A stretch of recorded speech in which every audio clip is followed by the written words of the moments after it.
दीवाना बनाया बना दीवाना बनाया बना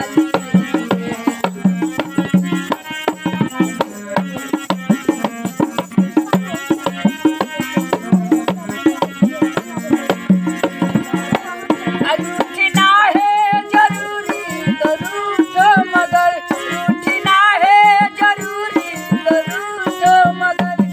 दया में मना